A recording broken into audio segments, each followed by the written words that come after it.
Adrian, just so I'm clear, we are going to wait for Member Innocent to get back in the room, okay? Just. Yes. Okay. Yes. Good morning.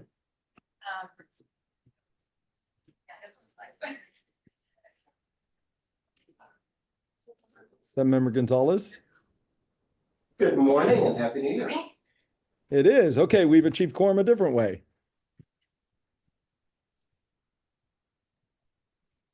All right.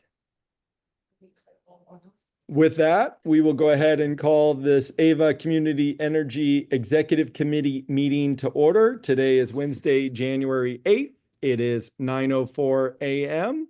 And may we have a roll call, please? Thank you. Director Marquez. Director Roche. Present. Director Anderson. Here. Director Gonzalez. Present. Chair Balch. Present.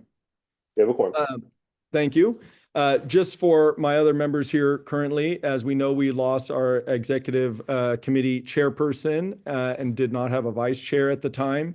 So my intention is to go ahead and chair the meeting if everyone's acceptable with that. And then we, because February 1 is our new appointments, we would look at that time to schedule the meeting to conform with everyone's calendar and also appoint a new chair. So if everyone is consenting or comfortable with that, I don't mind if someone wanted to chair it, but that's the plan we're operating under currently. Hearing no Sounds objection. good to me. Okay. Yes, proceed. Thank you. Perfect. Hearing no objections, we'll move to item number 2, which is public comment. This item is reserved for persons wishing to address the executive committee on any AVA community energy related matter that are not otherwise listed on this agenda. Public comments for matters listed on the agenda shall be heard at the time that matter is called. People wishing to address the committee are limited to 3 minutes. Adrian, do we have any public comment at this time? There are no hands raised at this time. Okay, we will close public comment and bring it back. Now moving to item number 3. Item number 3 is approval of the minutes from December 4th, 2024. I think I might be the only member that continues on. So I think that the clerk can certify that the minutes are accurate, and then we can still have the current members then vote to that. I believe that's how this works. So clerk, can you just attest that you believe the minutes are accurate from the December 4th meeting? Yes, I attest that the minutes are accurate. Okay, with that, can I have a motion to approve the minutes of December 4th? So moved. So moved by Member Anderson. Is there a second? Second, Gonzalez. Thank you. We have a motion and a second. Any comments? Any public comments? And maybe I should have done that first. Sorry about that. There are no hands raised at this time. Closed. Okay. Roll call vote, please. Thank you. Alameda County. Hayward. Yes. Piedmont. Yes. San Leandro. Yes. Pleasanton. Yes. Minutes are approved. Excellent. So we will be moving to item number 4 with a wonderful acronym that I don't know how they pronounce, but the Bay Area Air Quality Management District Rule 9-6. It's an informational item, no action to be taken by this group, but staff will provide a brief update on the funding status of the Building Efficiency Accelerator Program. And we're going to seek some, I've missed lined up. Update and receive a feedback regarding Bay Area Air Quality Management District's amendments to Regulation 9 and Rule 6. Sorry. With that, do we have a staff presentation, please? Yeah, Chair Balch, I'll speak to this. JP Ross, Vice President of Local Development. The Bay Area Air Quality Management District, affectionately referred to as BACMUD, is how we call it for short. So we'll be discussing this. Wanted to bring this to your attention for discussion, as it certainly relates to AVA's activities on electrification within the service territory. So if we can go to the next slide, please. So to provide a bit of background, in March of 23, BACMUD adopted some new rules, Regulation 9, 4, and 6, which are basically set to, in more normal terms, outlaw the sale of gas water heaters to make it illegal to sell. And they're doing that through a rulemaking, and that rulemaking, which is under BACMUD's purview, is setting limits on NOx emission, nitrogen oxide emissions, so air pollution, which is their purview. But really the goal here is to kind of phase out natural gas appliances, starting with water heaters in the Bay Area. And that's really targeting kind of the sale of new heaters, both water heaters and furnaces over time, which I'll go into. It doesn't require retrofitting or immediate replacement of existing appliances, or kind of mandate the adjustment of building codes, which various cities have kind of gone through in the past in trying to limit the sale or installation of water heaters. That's gone through some appeals processes. You may be familiar with the city of Berkeley attempted to use building codes to prohibit the installation of gas water heaters, and that's gone through some legal challenges. So this is kind of a different route that the Air Quality Management District is taking. Next slide, please. So there's a bit of a process here to kind of phase in these rules, and that's over a three different time periods. So the first time period that's hitting in January of 2027 is targeting water heaters.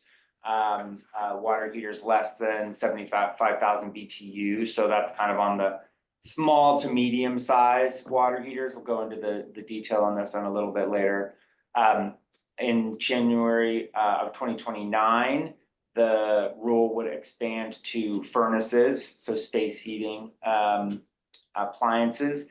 And then in 2031, would go to larger water heaters and expand kind of across the full gamut of water heating. So by 2031, effectively kind of space heating and water heating would no longer be allowed to be powered with gas, and would really need to be electric in order to meet these rules.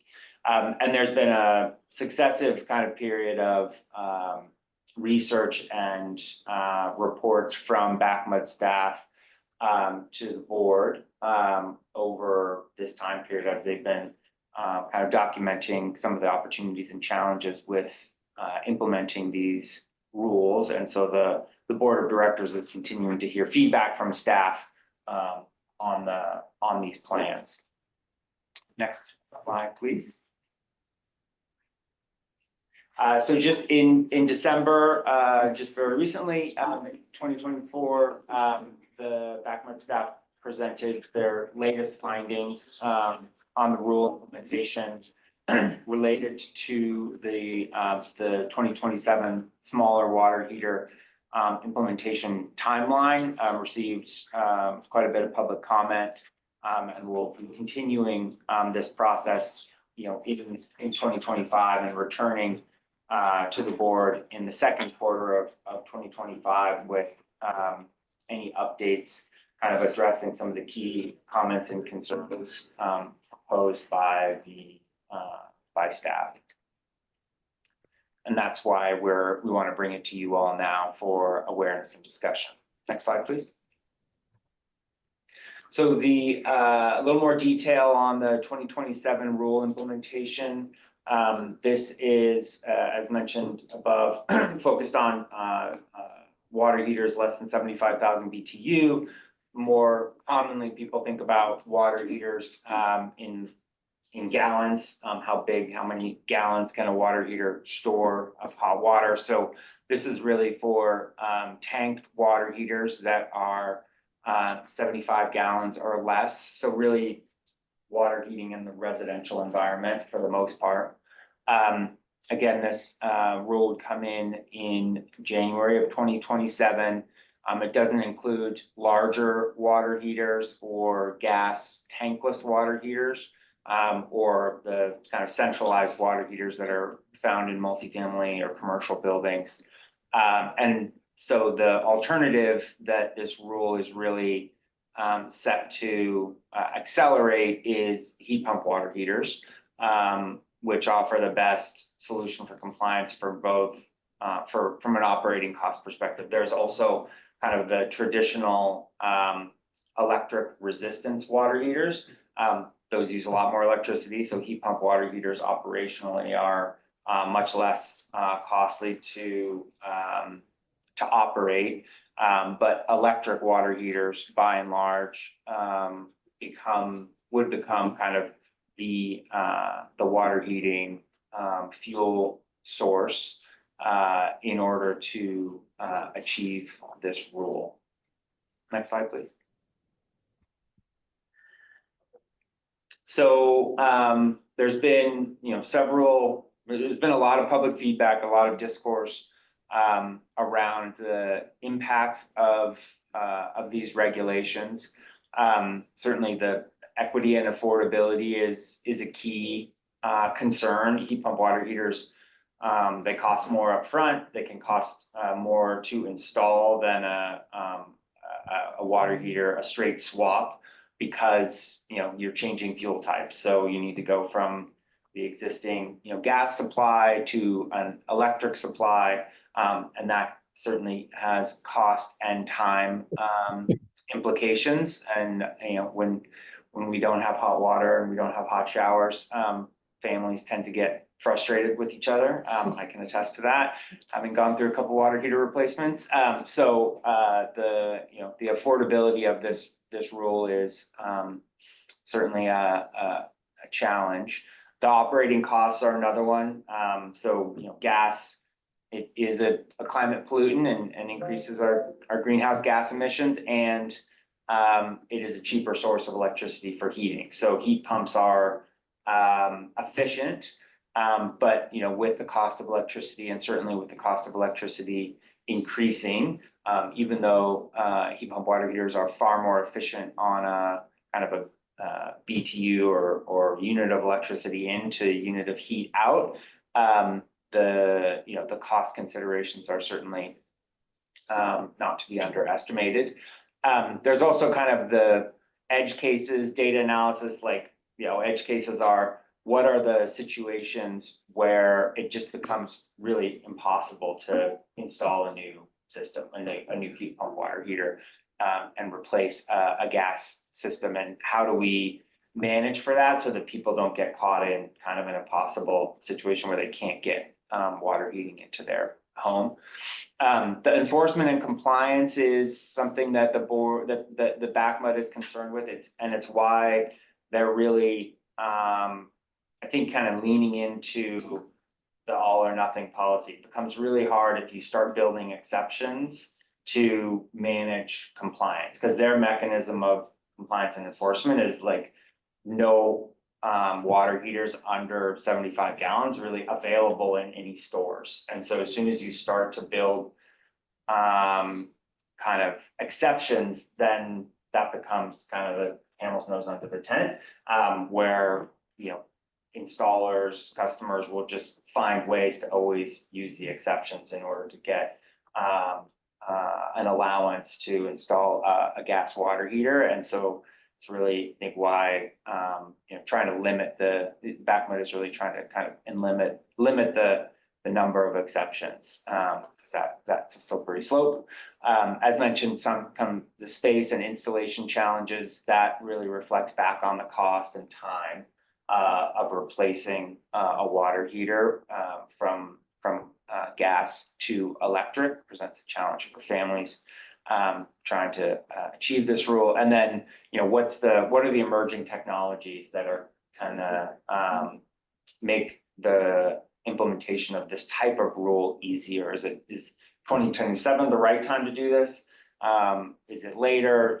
One example of the emerging technologies which has made a difference in the installation challenges is we now have more heat pump water heaters that can just plug into a normal outlet as opposed to needing their own circuit. So that's an example of of an emerging technology that is making the installation process faster and cheaper. Traditionally, heat pump water heaters have all required a dedicated 240-volt circuit, 30 to 40 amps. And so that can present a real cost and time challenge of installing that new circuit, whereas there are many more accessible plugs that a water heater can just plug into. And many of the current gas water heaters don't have a pilot, they're already plugged into an outlet, so there's already an outlet nearby. So that's one example of an emerging technology that that could make the implementation of this rule easier. Next slide, please. So there's been quite a bit of public commentary on the proposed rule changes, lots from advocacy groups and CBOs, and many of the commentary has been supportive. It's I think been, I'd say, a little surprising, at least to me, that we haven't had a much more concerted effort from the gas industry coming out against this. They have come out against some other electrification proposals in more force. A lot of the commentary has been focused on kind of the health impacts and the benefits of transitioning from gas to electric water heaters. And quite a bit of focus on kind of how incentive programs, which are kind of yet undefined as far as how much money would need to be spent in order to mitigate some of the cost impacts to customers. There are federal tax credits. CCAs, including ourselves, have put some funding into place for heat pump water heaters, but the scale of this transition is orders of magnitude larger than any of the electric heat pump water heater incentive programs that have been in place in the Bay Area previously. And some challenges certainly around workforce and the accessibility of the workforce that can provide contractors and do the transition from gas to electric in a timely manner. And again, at the scale that this transition will require. There are certainly some challenges, considerable amount of challenges on kind of the actual installation requirements of heat pumps from gas to water. So they are taller, they require different kind of ducting to outside to bring in the outside air and vent the cold air that is produced by the heat pump water heater, as well as kind of the electrical infrastructure and just the permitting processes with cities. I would note that is an area that AVA is stepping into. You all have approved us to provide a grant or a contract to Solar App, which is an online permitting platform that we're providing funding to add heat pump water heaters to the online permitting process that most of our cities are already using to make that speedier and less costly, less burdensome for both the customer, the contractor, and the city permitting agencies. So there are efforts underway that CCAs are participating in to smooth some of this, in the roll up to this rule implementation and just for the benefit of our customers. But this is a very large scale transition that we would have to accommodate. Next slide, please. So in the last December meeting, I think the main takeaways have kind of really focused on the equity and affordability, affordability for everyone, and then certainly the impact to lower income customers and their ability to pay for this type of installation, which will kind of come as an unforeseen hit and to people's pocketbooks. As of right now, BACMET is planning to keep the proposed timeline and is continuing to take public commentary around the realities of implementing this rule, and highlighting the need for more research to understand where exceptions could be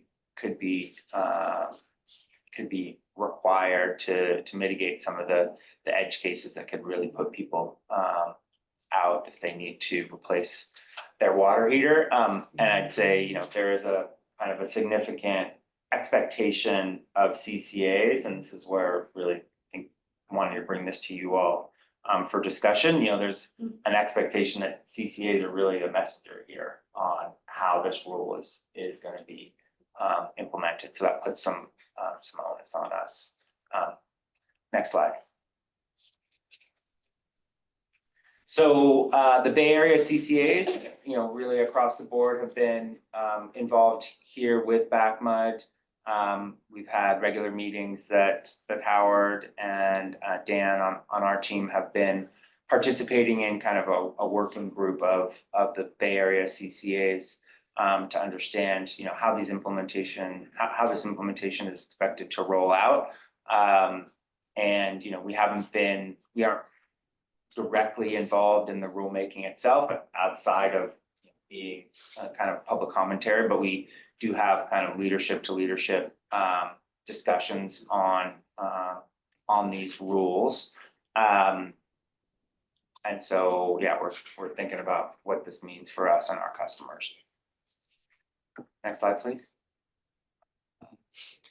So, you know, there are significant opportunities here that, you know, align with our objectives, right, of electrifying and, you know, reducing greenhouse gas emissions, reducing air pollution for our customers, and increasing the scale of electrification. Each heat pump water heater is, you know, 2 to 3 megawatt hours a year of load.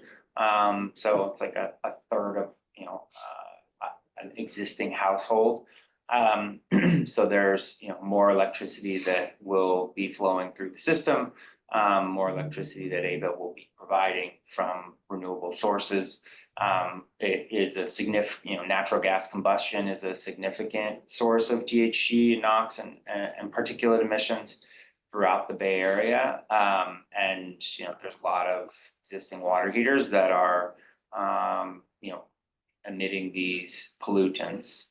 And, you know, this is an opportunity for AVA to come, you know, to our customers with opportunities for improving health in the Bay Area and in their households. Next slide, please. And also, you know, with the opportunities also come the concerns. So, you know, paramount is kind of the impact to lower income communities that are gonna require, you know, a higher level of incentive if we're gonna try to mitigate the increased cost of switching to heat pumps, and where that funding would potentially come from. There's certainly kind of a gentrification question for renters, and how the increased costs of these water heater rules may be pushed down to folks, you know, who have the least ability to pay those increased costs.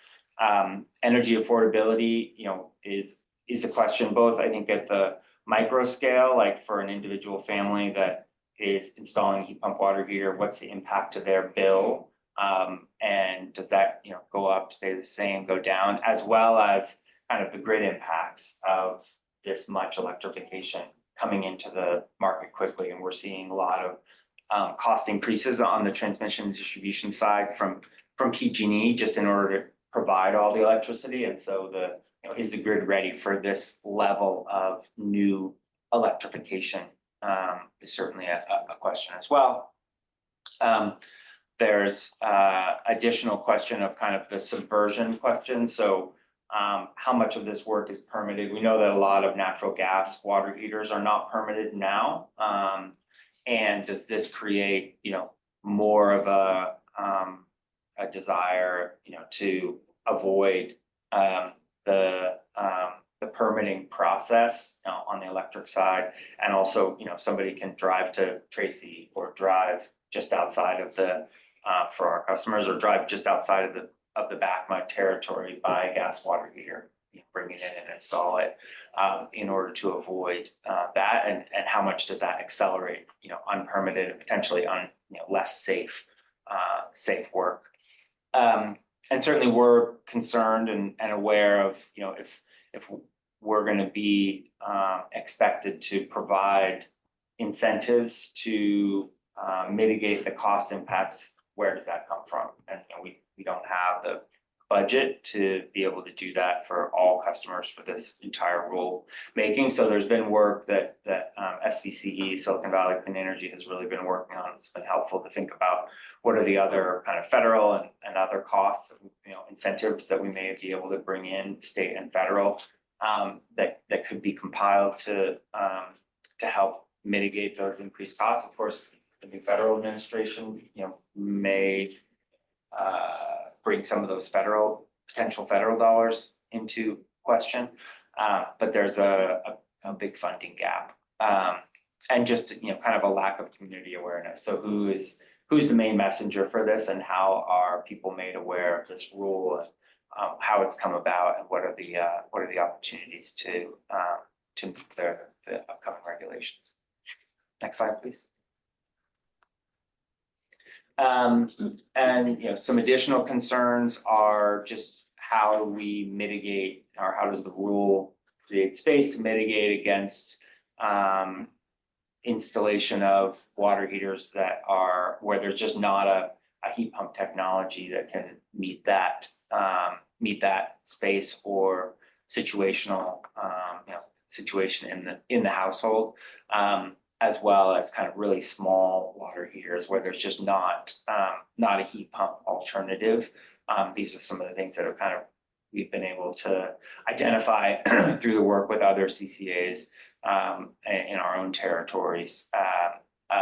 Got some cost data on the cost of electrification through the incentive programs that we've been running, and there's definitely some corner cases where the cost is just extremely high. If somebody needs to install a new service and their existing service is underground, you're potentially talking $10,000, $20,000, $30,000 to get a new service. These are corner cases, but they do come up. And so what are the opportunities to give people some relief in those cases? And then lastly, kind of the public relations and marketing question for CCAs. How are we positioning ourselves in this rule and kind of implementation process as an agency that is going to potentially be seen as an agent in this process, and as a provider of kind of services, potentially incentives, versus kind of the agency that's making customers go through this change. So how are we going to position ourselves in this rule implementation as a provider of solutions for our customers, considering this is likely to kind of impact everybody over the time period. So those are some of the concerns. So we wanted to kind of make you all aware of this. There's been I'd say a variety of positions that different CCAs are starting to take around, are we supportive of this? Are we neutral on this?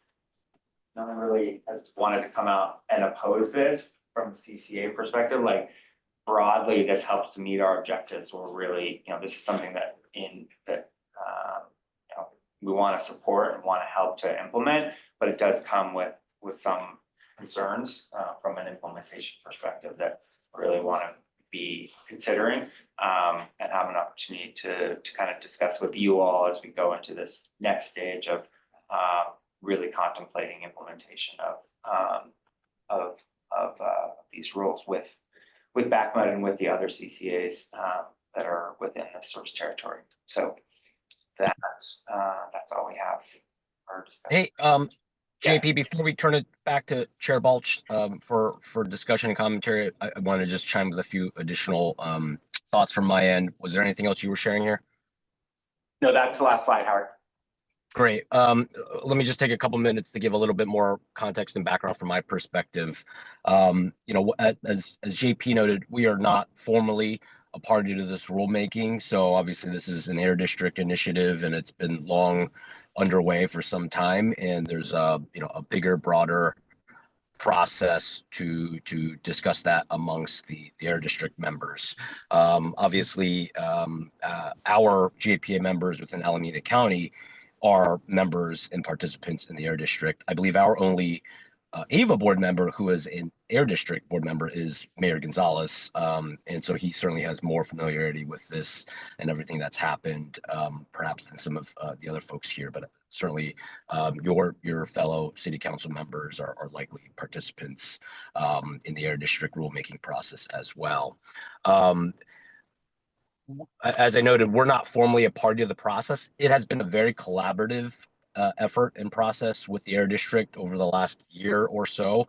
We have met fairly regularly amongst the leadership, so with Dr. Fine himself, as well as on a staff level to share insights, research from what CCAs have experienced in terms of pain points, frictions, contractor networks, permitting, all these types of things that need to facilitate the transition to electric heat pumps, heat pump water heaters, things like that. So that's all been very, very positive, and they've been seeking our feedback on, how do we make this as least painful a process as possible and make sure that they're properly informed as to what are those frictions and asking for our thoughts and ideas around solutions for carve outs and enforcement and all of that stuff. So all of that is to say it's been a really positive collaborative process.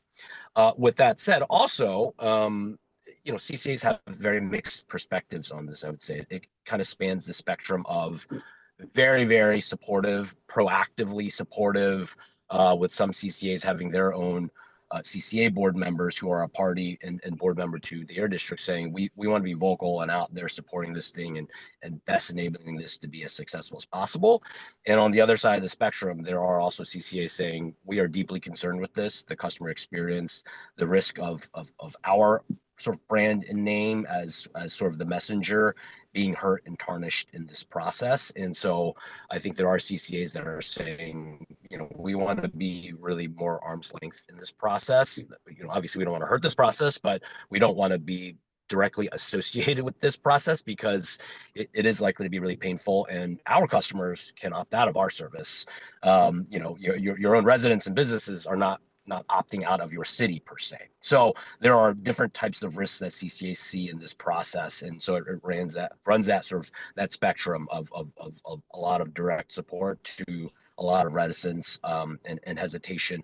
I don't know that anyone has been so vocal to say we're going to publicly oppose this, but there certainly are those that are in these collaborative sessions being very clear that we are concerned and not sure that we want to be that directly involved. To the extent this does move forward, and which I do expect it to, it's just a question of sort of when and how and all of that stuff. Then there's also a separate question of do CCAs, does AVA specifically do some more programs to really help facilitate this? And there's obviously a spectrum of effort that we can take on. With the light touch being, we just want to be an information resource to help all customers, businesses, residents, residential customers, do this type of work, make this transition as painlessly as possible, versus we want to actually do some big programs. We want to fund stuff. We want to work with our labor partners to really facilitate this effort. So that in itself can be, we can take a light touch or heavy touch. More to come in the future on that, of course, but I just wanted to know why we are bringing this forward to our executive committee, both for just information purposes so that all members are aware of what's happening, but also to start to lay the groundwork for some discussion here, because we can elect to take a bigger role or a lesser role, and we can also elect to sort of support this more locally or stand back a little bit. So I wanted to give a little bit more of that context. That's it for me. Okay, thank you very much, Howard. I see Member Marquez has joined us as well. Welcome. Thank you. So we probably will have some public comment on this, but it is an informational item. So why don't we go ahead and just, if members have clarifying questions, we can kind of do that now, and then we can proceed to open public comment and then kind of discuss. So with that, Member Roche, I see your hand up, please. Thanks. Yeah, thanks for the informational item. Like, I understand this isn't our role and that we're just trying to, discuss it about how we might go forward. I would think that, for right now, I would want to, just sort of look at a supportive role as far as the customer goes. But one thing I wanted to ask is, so there's several phase-ins, and so it starts with basically your average residential customer, and then it moves up to in businesses. Is that right? Those larger tanks. It was hard to sort of figure out what levels of, what that meant. Yeah. So the 2027 ruling with tanked water heaters under 75 gallons is going to be the majority of residential kind of, single family or smaller multifamily residential systems. You can get an 80-gallon tanked water heater for a home of 1 or 5 people, right? Like that's a bit of a choice for the homeowner. It's a slightly more expensive unit, but by and large, the January 27 ruling is going to be for kind of most single family homes. 2029 is furnaces. So that's actually space heating, for heating your home. And then 2031 is when the water heating rule expands to much larger water heaters. So that's where you're going to get into kind of commercial, multifamily, larger home water heater rules. Okay. And then you said, so they're still talking about enforcement, right? Like they don't have any enforcement rules attached to this yet. Is that right? Well, so the enforcement mechanism is essentially going to be what retailers and distributors in the territory can have in inventory. Okay. So enforcement will just be on the sellers, not on the residents that aren't necessarily complying yet. That's right. That's Okay. correct. Okay. Yep. All right. Thanks. Yeah, that was because one of my big concerns about some of these things we put into place, like, in trying to move towards the sustainability goals, is that, the little guy gets dinged first, right? That's the first implementation. I've always felt like it should be inverted. Like, for example, in Hayward, we had a gas, leaf blower ban, and which I'm all for, except that everyone got an exception, the school district, the park district, like everyone. And that felt really unfair to me because talking about equity, I mean, the people that are going to least be able to afford these are your average residents, your average gardener with a leaf blower and a lawnmower. And so, so I'm glad to hear that. I just wouldn't want to see any enforcement on residents until everyone has to adopt this, like meaning the people more likely to be able to afford it, multifamily landlords, businesses, and stuff like that. So if that's where they're headed with it, then yeah, I say if it moves forward in a supportive role, talk about programs going forward. But otherwise, I mean, like you said, or I think it was Howard said, it obviously moves us to our larger goal of trying to move people away from fossil fuels. And for that reason, I can see how we'd sit back and try to be supportive. So, okay, that's all for now. Thanks, Chair. Yeah. Thanks. That's very much why the exception process is kind of so sticky, because as soon as you have exceptions where Home Depot is allowed to carry under 75-gallon water heaters for X, Y, and Z reason, then that's the camel's nose under the tent, right?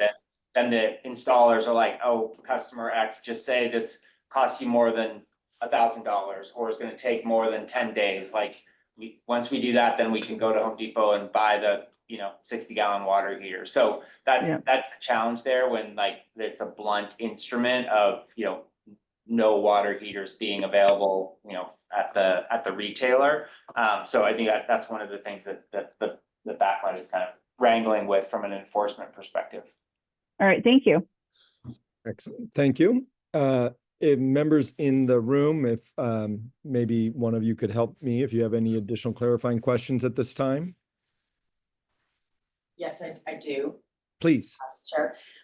Okay, question as to why the focus on heating and not on gas ranges or other types of use of natural gas?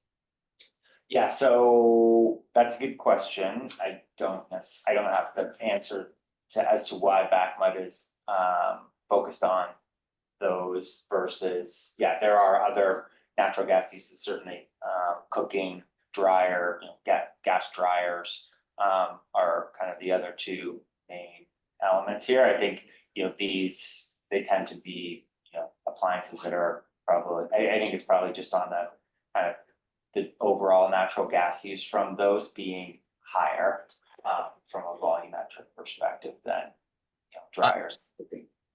JP, I can also add that, at least from my understanding, part of the rationale was that there is a fairly significant air quality improvement as some, there's been some data and some studies that the air district staff had shared in context to say that's why we've prioritized heat pump water heaters.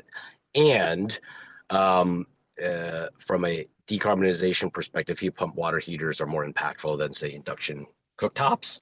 However, they did not go directly to first do heat pumps for HVAC purposes, because that load they felt like may be too significant and actually spur more costs in that transition. So they wanted to, it was sort of like the Goldilocks approach of more impactful from a decarbonization air quality perspective, but not the biggest installation that would have the heaviest costs. So let's start with heat pump water heaters as opposed to start with heat pump HVACs.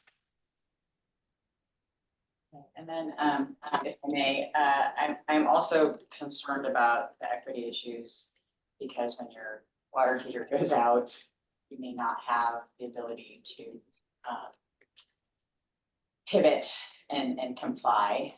And so I do think there's going to be a big issue for folks that don't have access to resources at the time that this happens, because you don't know when your water heater is going to go out, right? It's not something you can predict and plan for usually. Yeah. So that is a big concern. Yeah, agreed. I think, that's been one of the things that kind of from a staff and implementation perspective, we've been thinking about considering, because, there's the cost piece, which is a challenge, and then there's the timeliness and the inconvenience.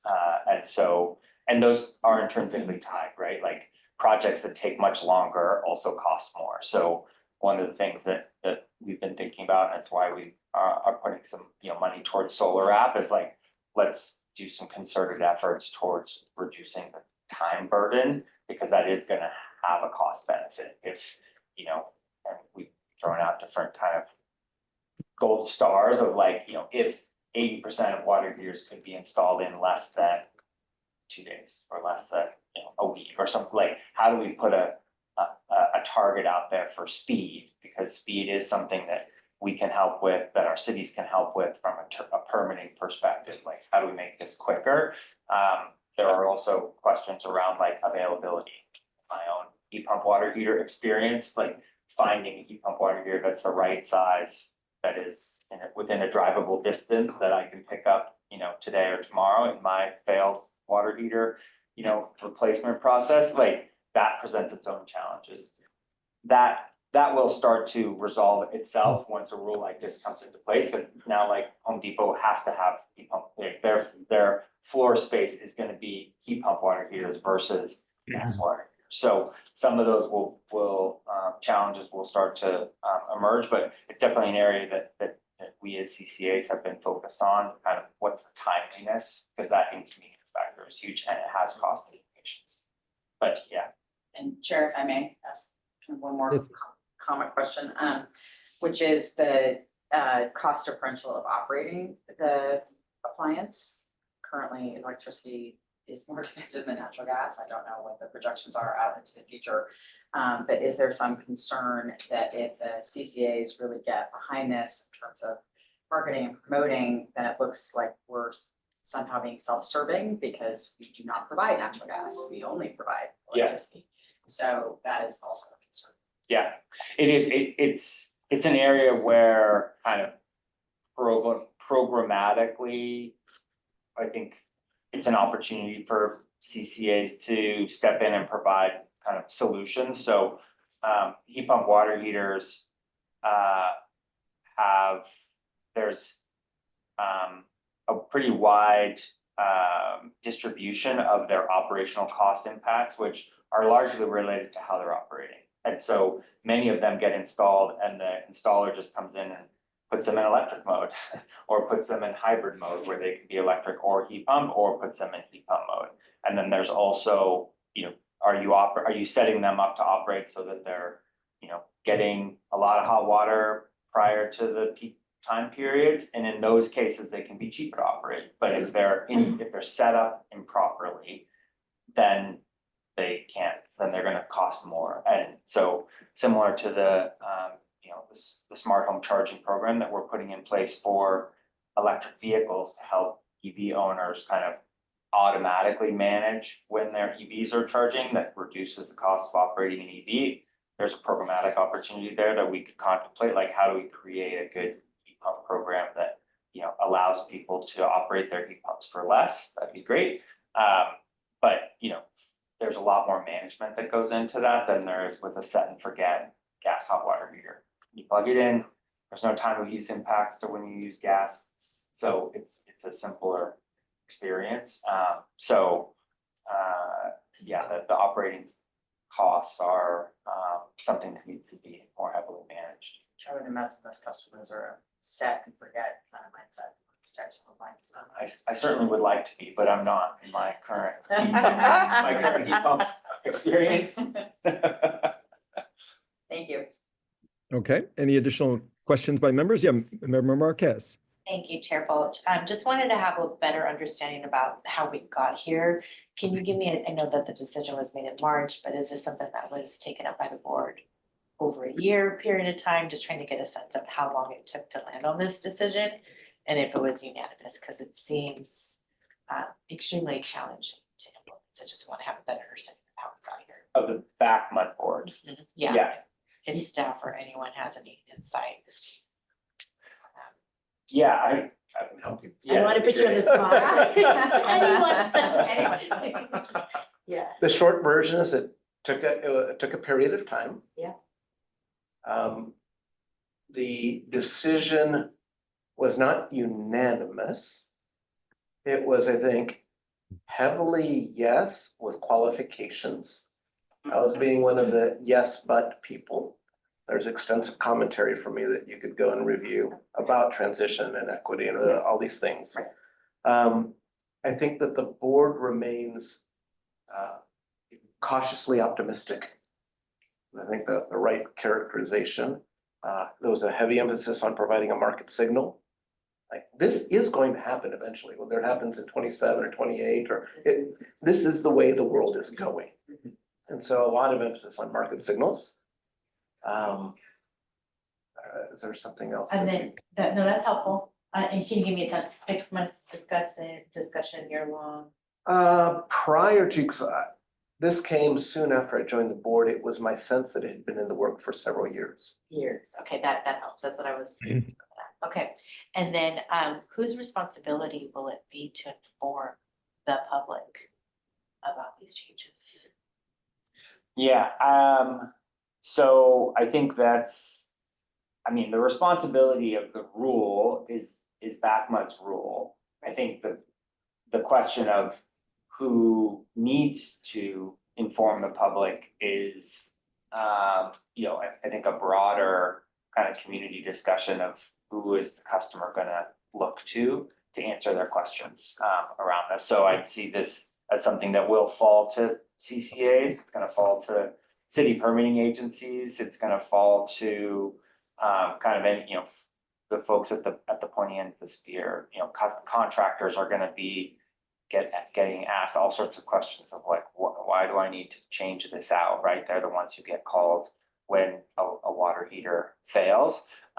But I do think, we need to think about proactively, how are we getting in front of this so that we aren't the recipient of kind of reactive calls of like, is this Ava and why are you doing this? So I think the onus is on us, kind of regardless of who has the obligation, the onus is on us to figure out what the strategy is to get in front of it so that people know and have, some idea of how to respond to that requirement when they do have a water heater failure. That's a big ask. It's not like customers are looking to us for this right now. They have no idea, right? Their water heater needs their water and they don't really think about it until it fails. Right, so I definitely agree with that approach and several touch points, right? Before it even goes into effect, like what are your options? Hopefully by then we have programs lined up for incentives, but I'm really concerned about the equity issue. It's just really difficult in the Bay Area to keep people housed. I just don't want to add to the reason for people being displaced. So want us to be as proactive and inform our customers and with the goal of not losing customers as well. This could negatively impact us.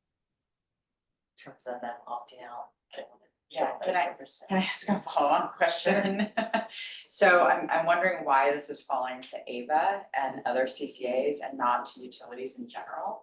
Because several customers in our area are also PG&E customers, so why wouldn't the messaging cross all utility, all energy providers and that to Collaborate. yeah, because it shouldn't be I'm gonna opt out of Ava because Ava's giving us this messaging and PG&E isn't. It should be consistent across all providers, right? Are they at Unless the I'm missing table? something. Are they at Yeah. the table at all? They're at the back of my table. We have a CCA working group, which is kind of CCAs thinking about the messaging here, but I'm sure that PG&E is gonna be messaging on this as well. Like I feel like this is gonna be an all-in kind of messaging. The question then becomes how are we all coordinated around the the different constituencies are gonna be asked these questions. Yeah, and JP, I would just add that, part of the reason is just because we've been in a really collaborative process with the Air District. And that goes back longer than a year where we're public entities, we share board members, and so there's a natural point of dialogue to make sure that we're collaborating. That is just a little, and that's not to say that PG&E's been unwilling, but I think it's been a natural conversation between the Air District and CCA members. And so due to that, openness and collaboration, we want to help support this where we can, but that is why there is mixed positions on this from CCAs, where some are saying, I don't want to be associated with this. I think there's going to be some poor customer experience and backlash, and therefore we're going to try to be as separate from this as possible. We're not trying to hurt it, but we're not going to go in and co-market and do this and that. And I think for the most part, folks are very reticent to co-market, co-communicate on this particular regulation. That's a challenge. So what would be the next steps? Are they part of the working group, PG&E at all? I know there's a working group with the CCAs, but are they? No, they're not part of our working group. I don't know to what extent the Air District has been communicating and collaborating with PG&E separately. There is an implementation working group that PG&E is part of.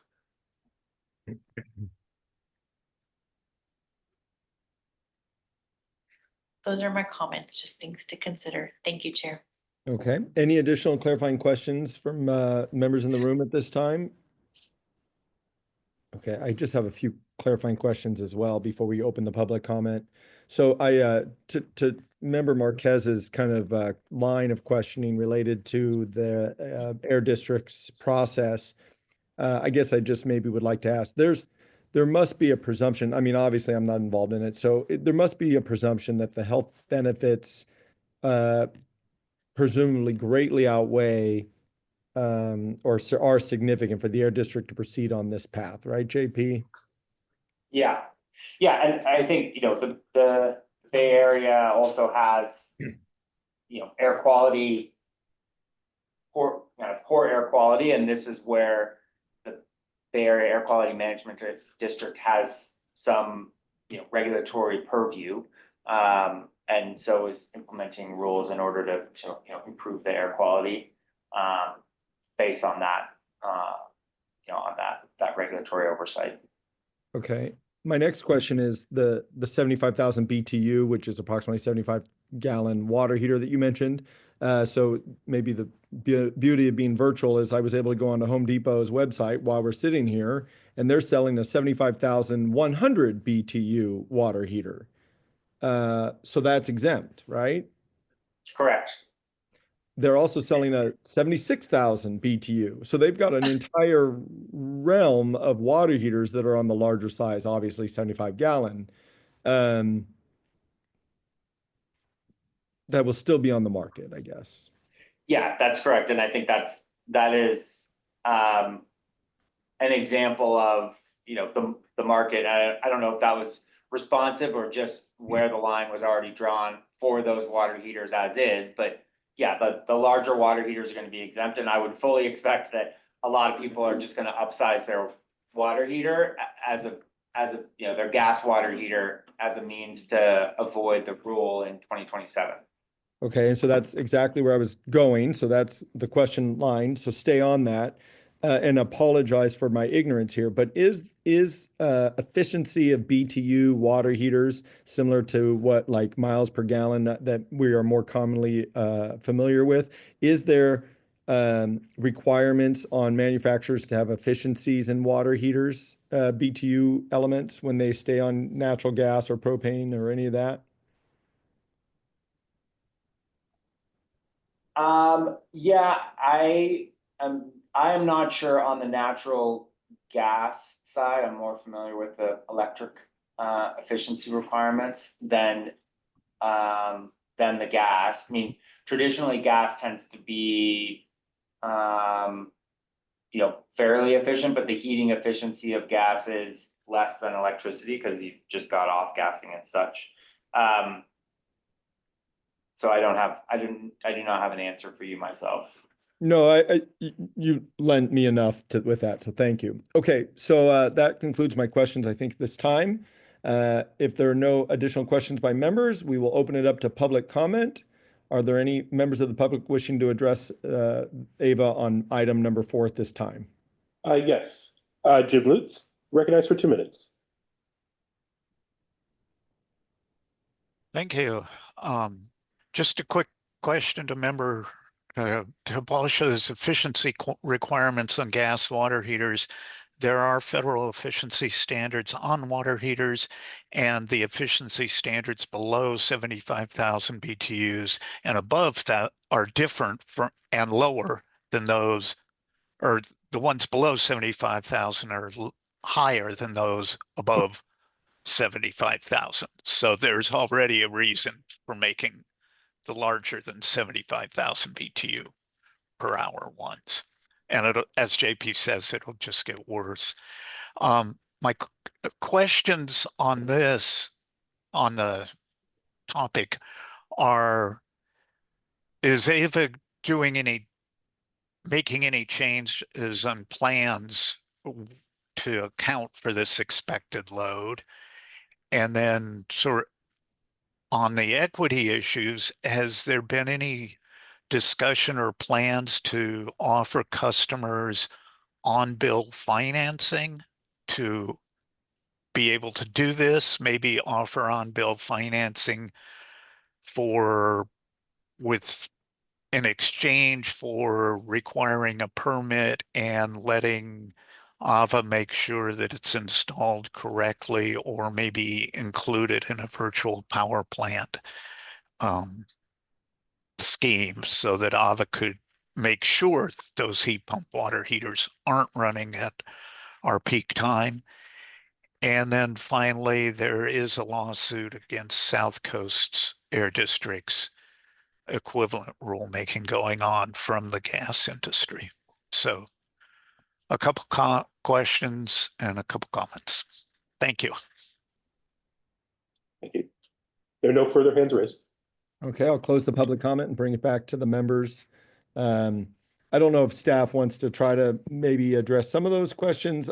I don't know if a member wants to kind of carry those as well, but I think the load factor is something, obviously, is why we're chatting about it now, right, JP?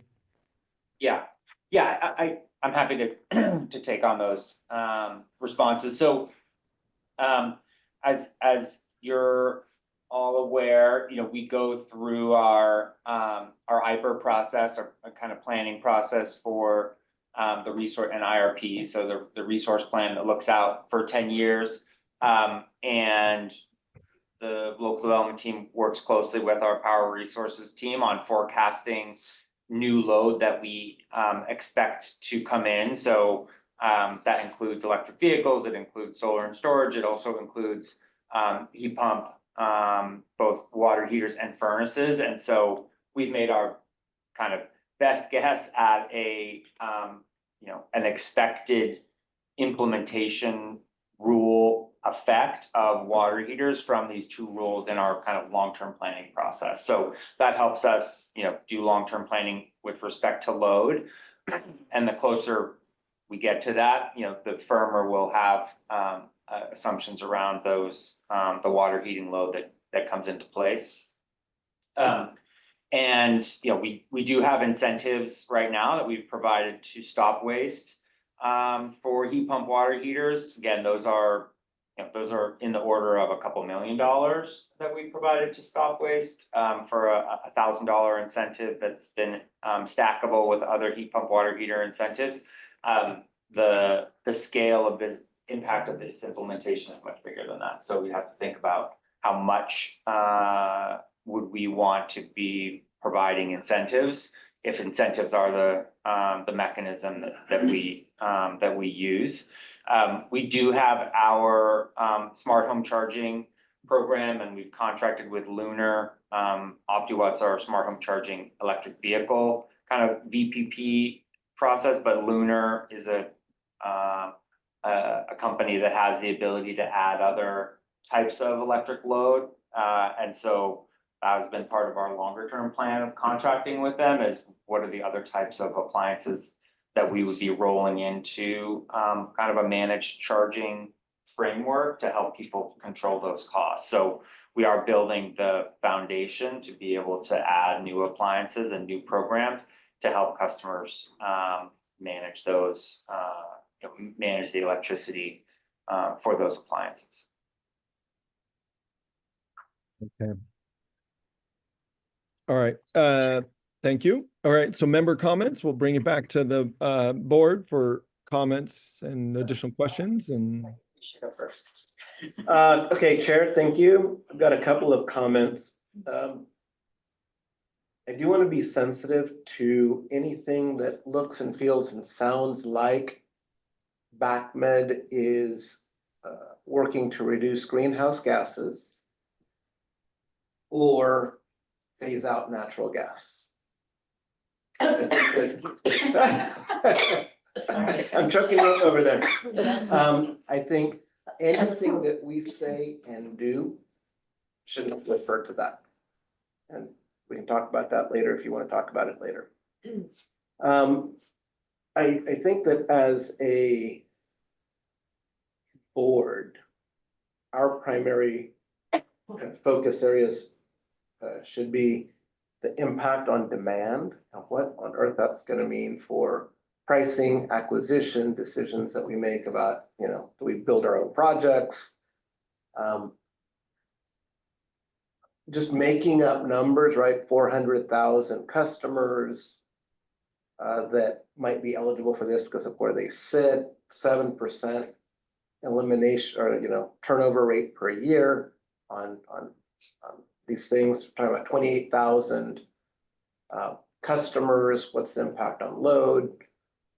If we do incentives, $1,000 per customer is $28 million. $3,000 per customer is whatever that is, $84 million. I mean, I think that these are real numbers, and to be very purposeful about that. I think the other risk that we face is reputation risk. I don't think it's our job to own this rule as AVA. It's going to come, I think, with plenty of noise. And it's one thing to inform customers that there is a government agency named BACMed who has adopted these rules. And in order to make your life better, to try to facilitate your transition, we have these programs to help you.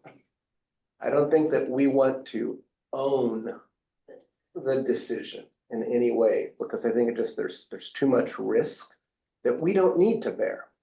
We want to be the helper organization. And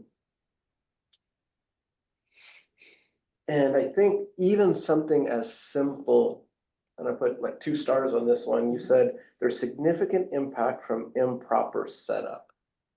I mean, that's where we can really educate customers. Like, this is something that you'll probably have to do, or that you're now doing because you've applied for our incentive. But be aware that your bill could go up if you don't do this, this, this, and this. So that we're kind of there really helping the consumer either financially or through education. I think it's just so powerful. But we do have to be careful with our record. So those are my thoughts. Thank you. Chair Balch? Yes, please. I agree with our colleague, and I just wanted to highlight maybe sort of the two prongs I see. One is the pressure points, the economic pressure points for consumers that we talked about, and the second is kind of demand infrastructure on the grid. So I'm just gonna limit my comments to the first one, which is I really see two kind of significant pressure points. One being installation, transition from a natural gas appliance to an all-electric appliance, and then the second being the cost of operating that appliance. So what I'd like to see if and when these rules come into effect is AVA to be supportive of our customers and focus on alleviating these pressure points.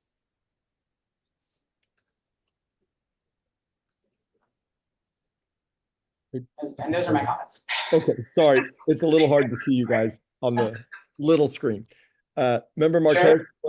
Chair, if I might, just because it's writing on that comment, I had one other note that I did not mention. Is I don't know that it's efficient or effective, but this concept of a readiness assessment. So people are going to have to replace factually over the next 10 years, 15 years, everyone's gonna have to replace.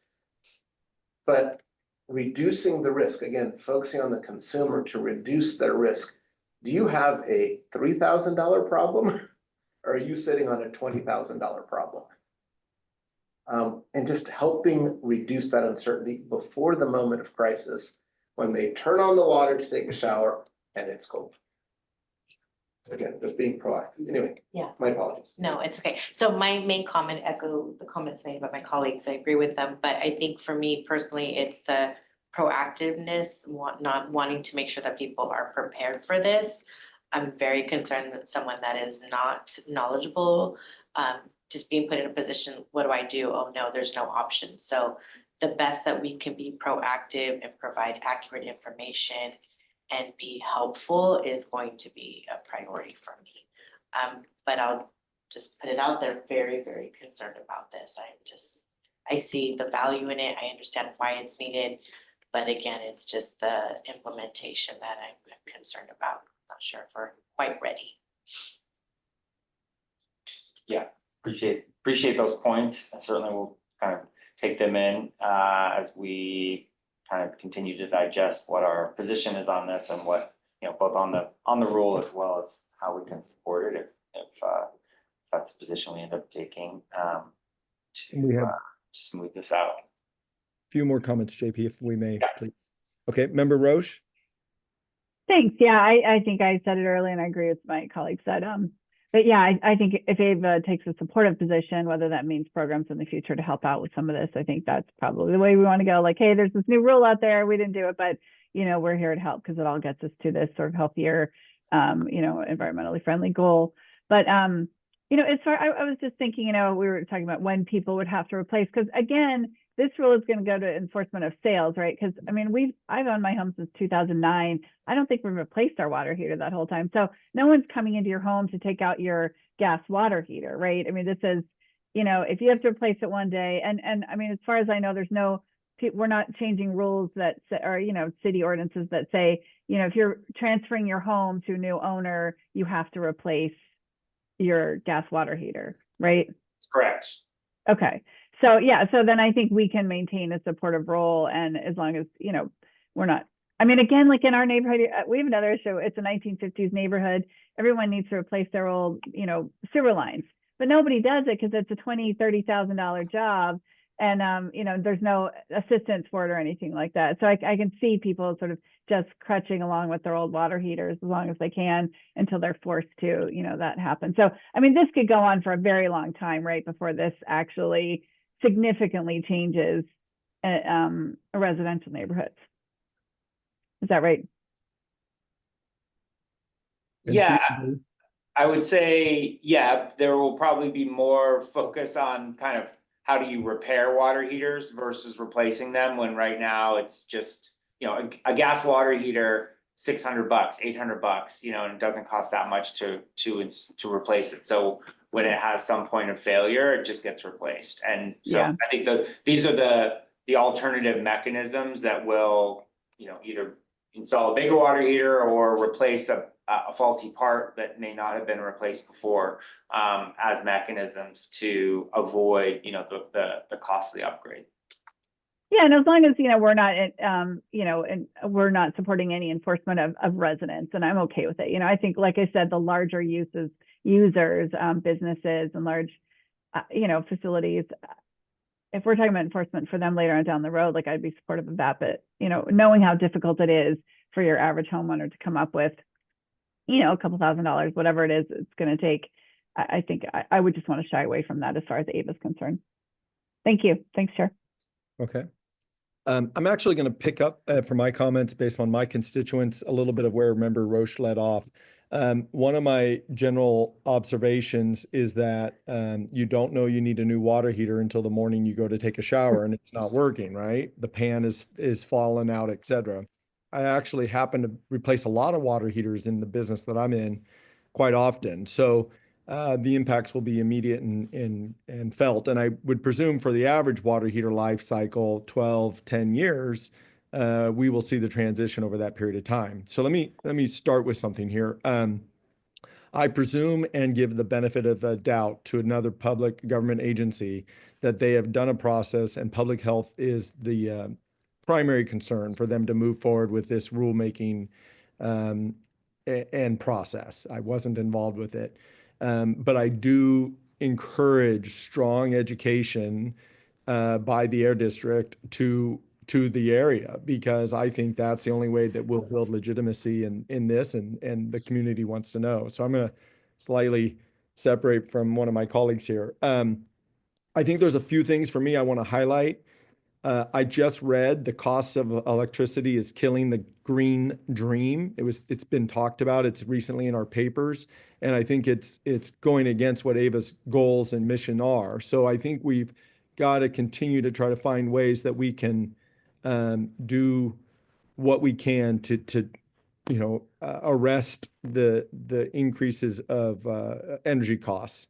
I also think Pleasanton has a unique problem with energy reliability, which is really causing adoption challenges here. People are installing, generators, natural gas or propane generators, instead of electrifying, because they have to work from home, right? And energy reliability is kind of working against AVA's mission and adoption.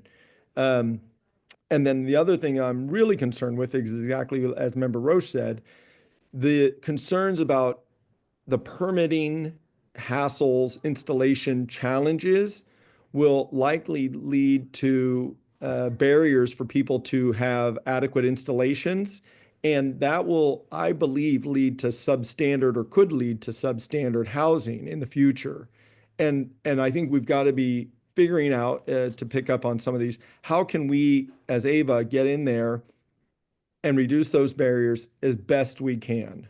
That's, I think, one of our opportunities in light of our knowledge gained from the electrification of the ranges, right?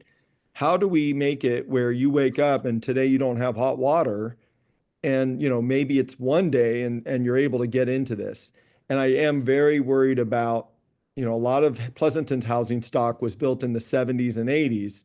And I'm so worried that we're going to have panel upgrades that will make it, instead of a $600 gas, it's going to be a $600 electric, but a $5,000 or $8,000 panel upgrade to do it. Now, you know, as it ties into electric vehicles or some other transportation elements, maybe they've already done that in some housing, but that's exactly where the equity question comes into play for residents that may not have been able to do that. So there's a lot here.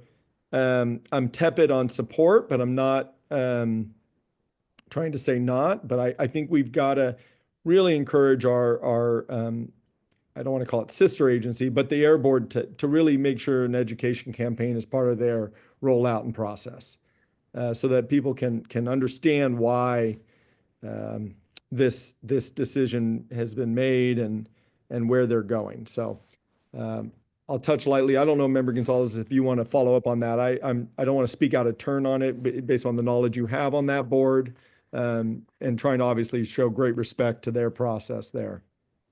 I think that the primary thing that I would say is that the questions that are raised here are questions that have been raised and continue to be raised. I think that that characterization of cautious optimism is the right characteristic. It's in the characterization of sending market signals to drive innovation, I think is the right characterization. As we get closer, and as questions about grid reliability, which I think the grid has been reasonably reliable for the last 12 months, as opposed to maybe the preceding 24. I think that those questions will again present themselves, because the board does have and has been very intentional about, we want to be kept apprised about the specific progress, not the concept of quote unquote progress is being made, but what is the specific progress being made. So I think it's one of those, again, we're treading with purpose, but not naively moving forward. Okay, thank you for that additional information. Staff, do you need anything else at this time on this item, or are we completed? Good on my end. I'm sorry. I was saying we're good on my end. Okay. Sounds good. Thank you. All right. So with that, we'll close item number 4. We have one item left. We're a little tight on time, so we'll see how we go. But item number 5, Building Efficiency Accelerator funding. It is an informational item. Feedback on the funding status for Building Efficiency Accelerator program and seeking feedback on proposed budget reallocations. Staff, can we have a presentation, please? Yes, and are we able to go over the 10:30 mark? I think we are, but Okay. checking with Okay. members. Yes, for me. Okay. Yes. That's good. There's only 4 slides in this, so hopefully we can get through it. But hello, I'm Allison Lopez. I'm a part of the local development team here, and I oversee our commercial energy efficiency program, which I will be discussing today, as well as providing an update on the funding behind this program.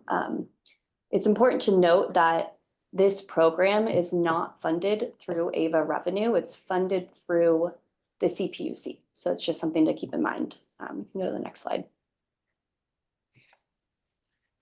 All right, so just some background to get us started. So CCAs and IOUs have the ability to access ratepayer funding from the CPUC to administer energy efficiency programs. And this funding comes from a bucket called the Public Purpose Program, PPP bucket. It is a state mandated program that funds things like energy efficiency. And it is collected through a little line item on all of our utility bills called the PPP charge. Again, it's a non-bypassable charge on all of our utility bills. And so in 2021, AVA or EBCE at the time applied for some of this funding so that we could run our own energy efficiency program. And in September of 2022, the CPUC approved through resolution AVA to administer our own commercial energy efficiency program, and approved our budget of $13.4 million to administer over 3 years. And so in May of 2023, we launched our program called the Building Efficiency Accelerator in partnership with our selected program implementer, Cascade Energy. And this program is set to go through May of 2026. And so just a little bit of background on what this program is, because it's not listed here. There's more information about it on our website, but the main offerings that we provide is, or how it works essentially is, we recruit our largest commercial industrial customers within our service territory. So think of like the highest users, hotels, commercial, office buildings, universities, et cetera. And we provide them with a free site assessment of their entire facility. And we scope out a range of energy efficiency projects that they can pursue. So these projects range from low to no cost things like changing a set point on a thermostat to more capital intensive projects like a lighting upgrade or an electrification project. And so not only do we provide technical assistance through this program, but we also offer really generous incentives based off of how much energy a customer saves. So customers are not only seeing savings on their bill, but we're also paying them incentives based off of how much energy that they save. And so to date, since May of 2023, we've enrolled 30 large buildings into the program, and we've identified around 15 gigawatt hours of potential energy savings projects or savings from energy efficiency projects. Slide. All right, so recently in August of 2024, PCE, Peninsula Clean Energy, notified AVA of an error in our budget calculation, and not just our budget calculation, but all CCA budget calculations. And so I mentioned earlier, we were approved of $13.4 million for our budget. There was an error in how we calculated that. And so again, this was identified across all CCA budgets, and all of these budgets were approved through resolution from the CPUC. So to express the error as conversationally as possible, because it's a little weedy, again, all of the funding for these programs comes from that PPP bucket, right? And so we have to apply for funds from this bucket. This PPP non-bypassable charge is made up of multiple rate components, and it funds like low-income programs, it funds energy efficiency, care. There's multiple things that it funds, not just energy efficiency. So when we were calculating our budget, we used the total collections from this PPP rate instead of isolating just the portion of that PPP that is for energy efficiency. So you can see that in the calculation, the corrected calculation, we should have just isolated the energy efficiency instead of factoring the total collections from this PPP surcharge. So because of this, had we applied that correct calculation, we should have only received about $5 million instead of that $13.4 million. So you can go to the next slide. So after we were notified of this, AVA and all of the other affected CCAs, I think there was 7 of us in total, we proactively reached out to the CPUC to identify this issue with them. We didn't hear back from them for a while, but then on December 24th, a couple weeks ago, they issued a draft resolution proposing a corrected budget for all CCAs, and for AVA, it was about $5.56 million. And so if the resolution is approved, we will need to return $7.9 million of unused funds. And during the time of this issue, we had paused enrollment, for new enrollees and new projects into our program, just because we didn't quite understand what the CPUC was going to do in terms of funding. So what does this mean for our program? As I mentioned, we have 30 buildings enrolled in the program to date. Based off of the incentives in all of their projects, we have a maximum, like a very, very, conservative maximum spend of $6.5 million. That's forecasted, again, based off of these 30 customers that we have enrolled. That is the absolute maximum. And then we only have, 5.5 of certain budget coming from the CPUC that leaves us with $1 million unaccounted for, right? And just to note on the $6.5 million, this is inclusive of program administration fees. So what we pay our vendor plus the incentives, right?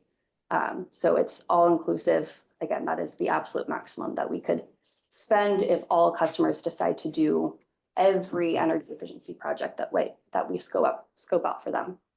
And also to date, we've spent about $1 million. Slide. So our recommendation is that we shift $1 million of unused funds from the local development building electrification budget to this energy efficiency program to make $6.5 million for this program.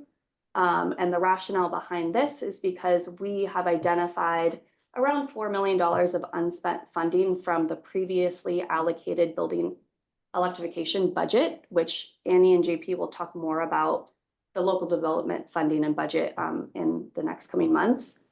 You know, we really want to just make sure that that we're able to provide, or that we have the maximum budget available to provide all of the resources and all of the incentives that we possibly can to these already enrolled customers to ensure that we're maintaining a positive experience with this program. We've already had some really great feedback from involvement in this program. We have hospitals enrolled, we have data centers enrolled, we have universities enrolled, hotels, et cetera. There's a variety of different types of buildings.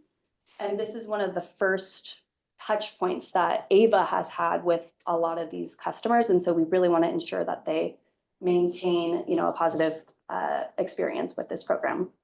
And so this funding will again be used to cover administration fees, but also incentives for a variety of projects.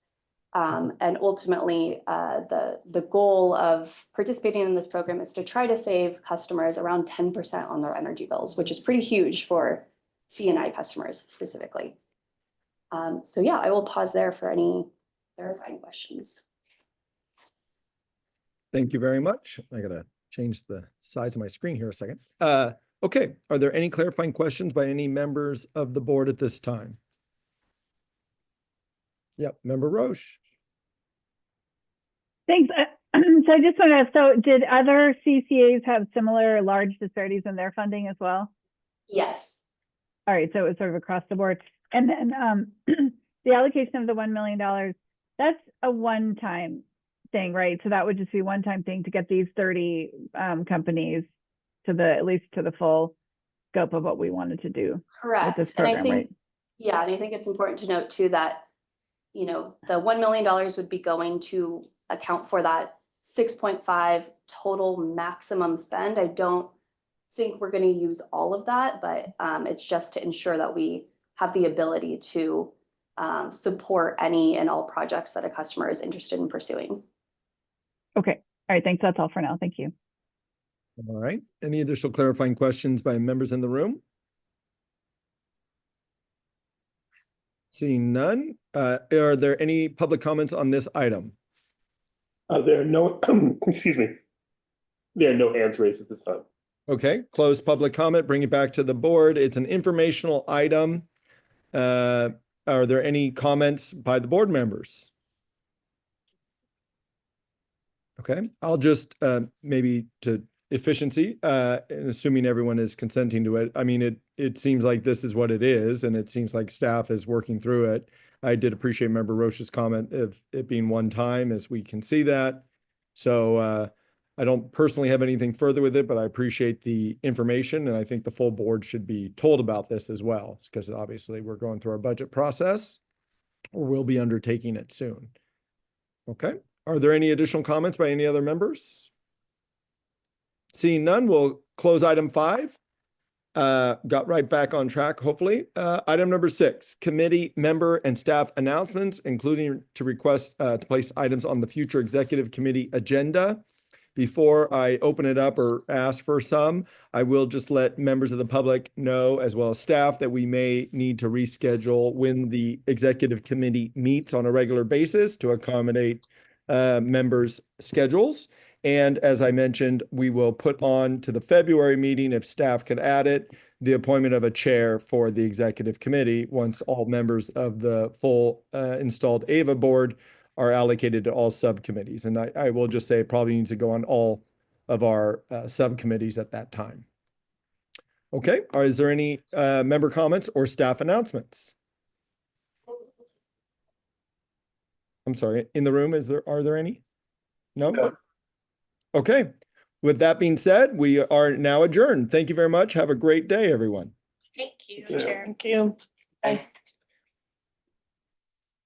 Wow, I didn't think we'd get that in I know. only 4 minutes over.